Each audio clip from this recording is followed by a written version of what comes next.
Hi sa lahat, kamusta? Isi-share ko nga lang po pala sa inyo ang ganap namin kahapon ng umaga.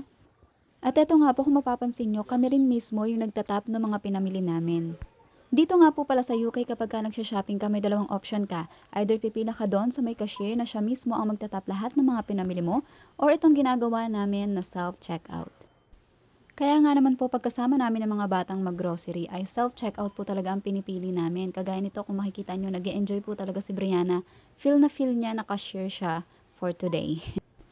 Sa part na nga po palang to, si Daddy ang kumukuha ng video at wala dito ang aming ate ko rin dahil nagpaiwan po siya sa car park. Doon lang daw po siya sa sakyan dahil may pinapanood siyang video.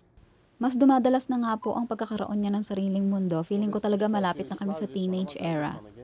But anyway, 7 months na nga po kami dito sa UK pero every time na gagamitin namin tong self-checkout, namamangha pa rin talaga ako. At kapag ka nga po lalabas kami dito, bibihira lang po talagang may dala kaming cash kasi lahat po talaga pwede mo nang gamitan ng card. Konting swipe lang, isang swipe lang, bayad na. Karamihan nga po ng cashier dito ay itatap mo lang talaga yung card mo tapos na, hindi na kailangan ng PIN. Nung una nga po nagtanong ako kay daddy, sabi ko sa kanya, paano yung iba, lalo na yung mga magnanakaw? Paano kung hindi naman nila tinap yung pinamili nila at dinerecho na lang nila dun sa bag nila?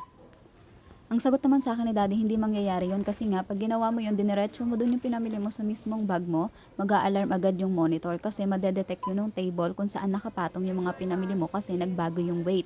Nadagdagan yung bigat ng bag mo pero wala ka namang pinunch. Kaya naman yung mga nagbabalak ditong kawatan ay hindi rin talaga makakalusot kasi madedetect talaga agad. O diva, to the highest level ang system nila dito. Can we take a picture in the front? Let me hold this, please. Let me hold. Hold. Eto nga po't pagkatapos namin mag-grocery, dumiretso kami agad dito sa High Street at nag-stop kami sa statue na yan dahil gusto pong magpa-picture ni Brianna. Okay, go with daddy. Ako magte-take picture.